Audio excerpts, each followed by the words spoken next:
नमस्कार मित्रांनो, अस्सल हाताची चव या मराठी यूट्यूब चॅनलमध्ये तुम्हा सर्वांचं स्वागत आहे।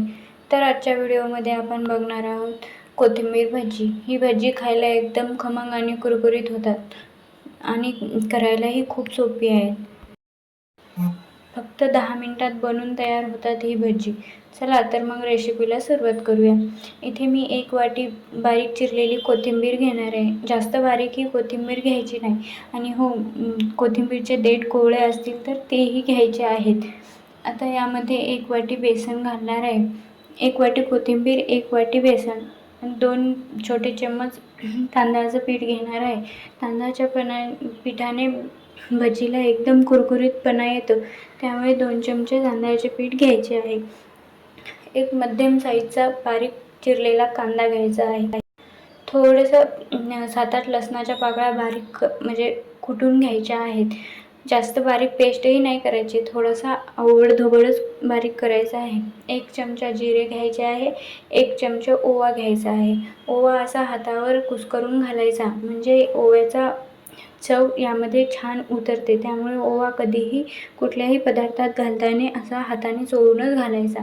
आता यामध्ये तुमच्या चवीनुसार लाल तिखट घ्यायची आहे, थोडीशी हळद आणि चवीनुसार मीठ घालायचे आहे। लाल तिखटऐवजी तुम्ही हिरवी मिरचीची पेस्टही घालू शकता, पण इथे मी लाल तिखट घातलेले आहे। आता हे सर्व एकजीव करायचे आहे व थोडे थोडे पाणी घालून पीठ मळून घ्यायचे आहे। पाणी थोडे थोडेच घालायचे आहे, जास्त पातळही नाही करायचे आहे, कारण की कोथिंबीर आहे यामध्ये, मग ती तेलामध्ये तडतड उडू शकते, त्यामुळे जास्त पातळ नाही करायचं बॅटर, थोडंसं घट्टसरच ठेवायचं आहे। बघू शकता आता थोडे थोडे पाणी करून मी इथे बॅटर तयार करत आहे। जास्त पातळसर हे बॅटर मी केलेलं नाही, थोडंसं घट्टसरच आहे। बघू शकता एवढे घट्टसर ठेवायचे आहे। आता कढईमध्ये तेल चांगले कडकडीत तापवायचे आहे व यामध्ये ही भजी सोडायची आहे। भजीला जसा आकार तुम्हाला द्यायचा आहे तसा तुम्ही देऊ शकता, लहान, मोठा, बारीक कसाही तुम्ही करू शकता। ही भजी अजिबात फेल होत नाहीत, एकदम खमंग कुरकुरीत होतात, त्यामुळे पावसाळ्याच्या सीझनमध्ये एकदा ही भजी तुम्ही नक्की ट्राय करा।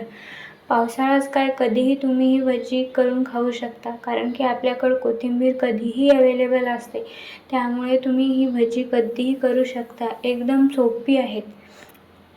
आता बघू शकता दोन्ही साईडने आपल्याला ही भजी अशी छानशी तळून घ्यायची आहे। मित्रांनो, तुम्हाला माझ्या रेसिपी आवडत असतील तर प्लीज लाईक, शेअर, कमेंट करत जा, म्हणजे मलाही प्रोत्साहित होते, मीही नवीन नवीन रेसिपी करायला रेडी होते। त्यामुळे तुम्ही मला कमेंट करून नक्की सांगत राहा की रेसिपी कशा होतात आणि तुम्हाला आवडतात का। रेसिपी जर तुम्हाला आवडली असेल तर एक लाईक, शेअर, कमेंट नक्की करा आणि हो, नवीन असाल तर चॅनलला सबस्क्राईब नक्की करा आणि तुम्ही हा व्हिडिओ कुठून बघता तेही मला कमेंट करून कळवा, म्हणजे मी तुमचे आभार मानू शकते। धन्यवाद मित्रांनो।